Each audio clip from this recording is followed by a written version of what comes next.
You hear that? Yo, Adrian. Probably don't do as good as me, but you know. No, that was pretty good.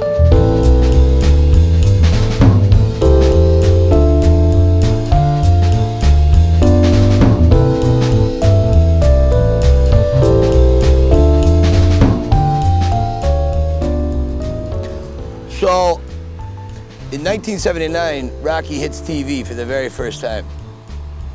And I was 11 years old. And when I first saw those big white letters scroll across the screen, it was like, I heard Bill Conti's Fanfare for Rocky.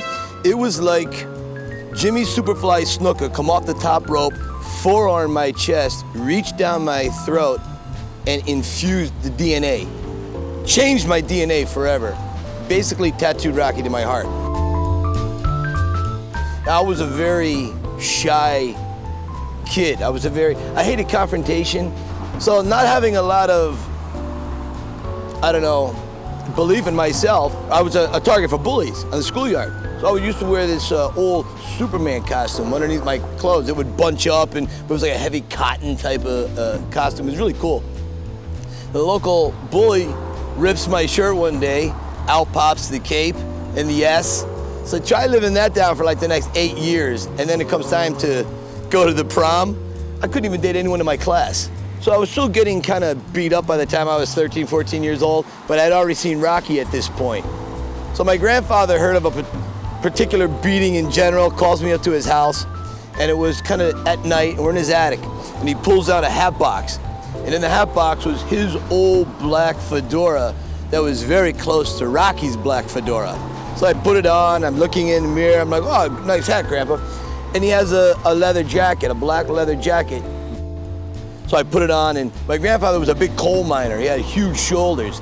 And again, I was a thin kid, so I could like swivel back and forth inside the coat, but I would grow into it. And I looked in the mirror, I'm like, Grandpa, I'm Rocky. And he goes, yeah, now you just gotta learn how to fight. See, yeah, it's really got its ass kicked. And when you cross the street and you look up through the windows, you can see daylight come right through the roof. It's really beat. But Rocky comes up to the second window, and he taps on the window and he whistles at the puppies in the window there.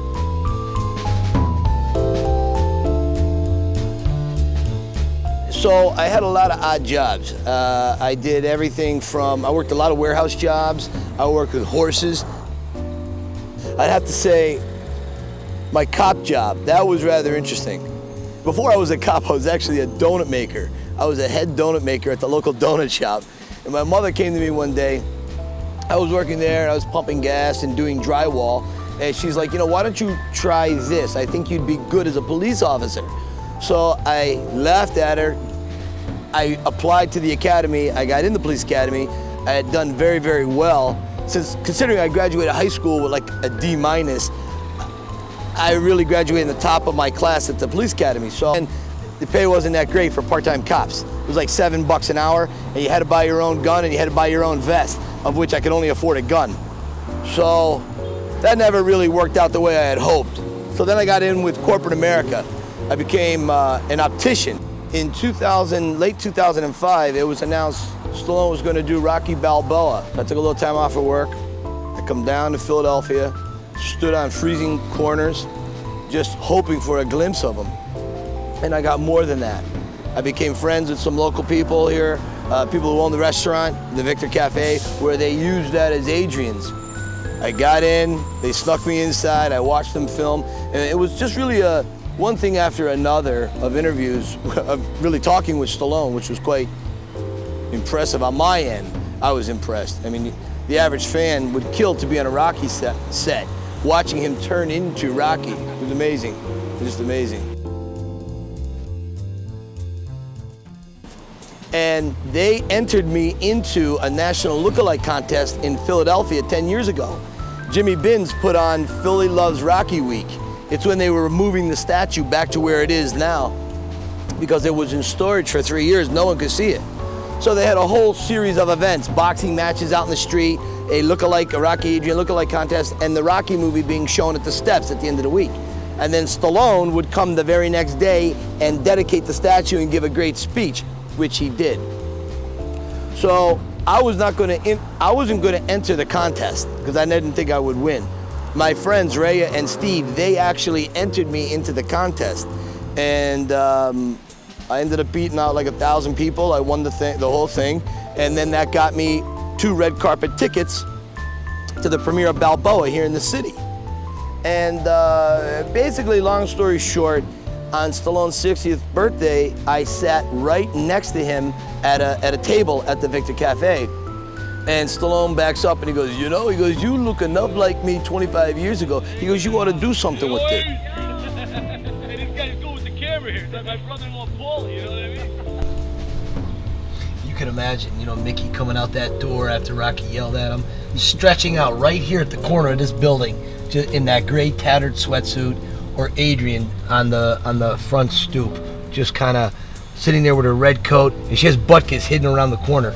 And Rocky says, oh, you're breaking hearts the way you're looking. Real sharp, real heartbreaker.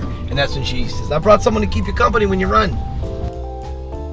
These steps have far surpassed what Sylvester Stallone as an actor did, running them in a tattered gray sweatsuit 40 years ago.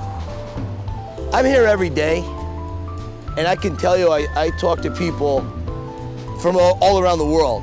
And for them, many come here because they just got married, they just got divorced, they just got cancer, they just beat cancer.